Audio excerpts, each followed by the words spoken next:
નમસ્કાર મિત્રો, સ્વાગત છે આપ સર્વનું તમારી પોતાની YouTube channel ocean coaching classes પર। આજે આપણે ધોરણ 9ના હિન્દી વિષયના પ્રથમ પરીક્ષા માટેના મોસ્ટ આઈએમપી પ્રશ્નપત્રના પેપર નંબર 2ના વિભાગ બીનું સંપૂર્ણ સોલ્યુશનનો વિડીયો જોઈશું। ચાલો શરૂ કરીએ। પ્રશ્નપત્ર 2ના વિભાગ બીનું સોલ્યુશન જોઈએ। વિભાગ બી આપણને આપેલો છે પદ્ય વિભાગ। सही विकल्प चुनकर रिक्त स्थानों की पूर्ति कीजिए।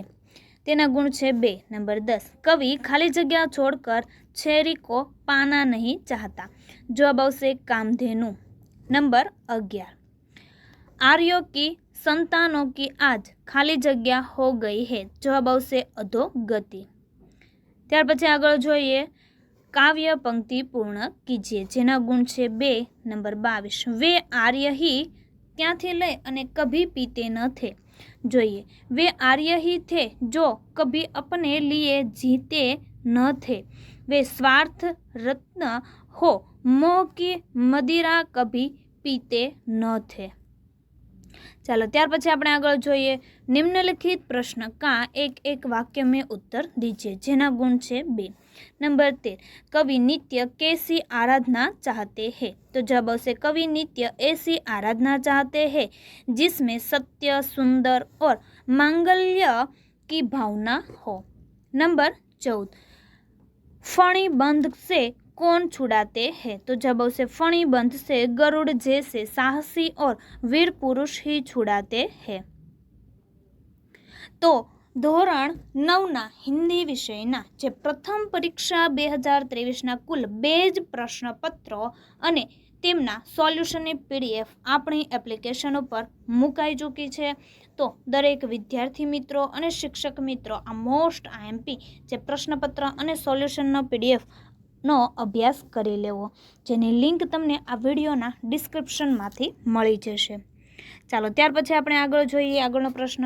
तो कि निम्नलिखित प्रश्नों के उत्तर 2-3 वाक्यों में लिखिए। जेना गुण है 4। नंबर 15, दानी पुरुषों का स्वभाव कैसा होता है।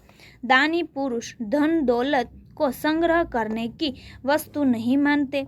वे अपना धन दूसरों को बांटने में ही रुचि रखते हैं।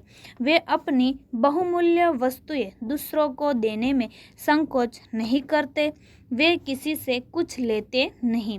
वे दूसरों को देने में सुख का अनुभव करते हैं। इस प्रकार दानी पुरुषों का स्वभाव दयालु और उदार होता है। त्यार पछी जोईए नंबर 16, सूरदास ने किस प्यासे को दुर्मति कहा है। तो जब से गंगा नदी के जल से शुद्ध और पवित्र अन्य कोई जल नहीं है।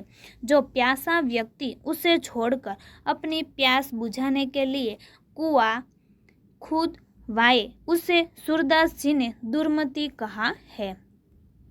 चलो त्यार पछी आपणे आगळनो प्रश्न जोईए।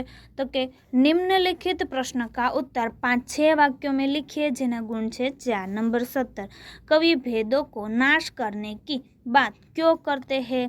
तो जवाब आवशे संसार में विज्ञान ने बहुत उन्नति कर ली है, फिर भी दुनिया में ऊंच नीच, जाति पाति, अमीर गरीब आदि कई भेद हैं। इन भेदभावों के कारण मानव समाज में ईर्ष्या, द्वेष और संघर्ष है। इनके कारण मानव एकता में बाधाएं आती है और हमारा विश्व बंधुत्व का सपना पूरा नहीं होता। इसीलिए कवि इन भेदों को नाश करने की बात करते हैं। त्यार पछी तेनी अथवानी अंदर आपेलो छे नंबर 17, गुप्त जी ने भारत के गौरव को किस रूप में हमारे सामने रखा है। तो जवाब आवशे गुप्त जी कहते हैं कि भारत प्रकृति का पुण्य लीला स्थल है। यह ऋषियों की पावन भूमि है। भारत ही संसार का सिरमौर है। भगवान की बनाई हुई भवभूतियों का सबसे पहला भंडार भारतवर्ष ही है। यहाँ के निवासी आर्यों की यह प्रसिद्ध भूमि है। आर्यों ने ही संसार को विद्या और कला कौशल की शिक्षा दी। इस प्रकार कवि ने भारत के गौरव को हमारे सामने रखा है। તો વિદ્યાર્થી મિત્રો અને શિક્ષક મિત્રો, આ રેડી ટુ પ્રિન્ટ પ્રશ્નપત્ર અને પ્રશ્નપત્રના સંપૂર્ણ સોલ્યુશનને PDF અને વિડીયો આપણી ચેનલ ઉપર મુકાઈ ચૂક્યા છે, જેની લિંક તમને નીચે ડિસ્ક્રિપ્શનમાં આપેલ છે. તો જરૂરથી આ PDF અને વિડીયોનો અભ્યાસ કરી લેવો. તો વિદ્યાર્થી મિત્રો, ફરી આપણે મળીશું પ્રશ્નપત્ર 2ના વિભાગ Cના સંપૂર્ણ સોલ્યુશન સાથે. આ વિડીયોની લિંક તમે તમારા મિત્રો દોસ્તોને જરૂરથી શેર કરજો.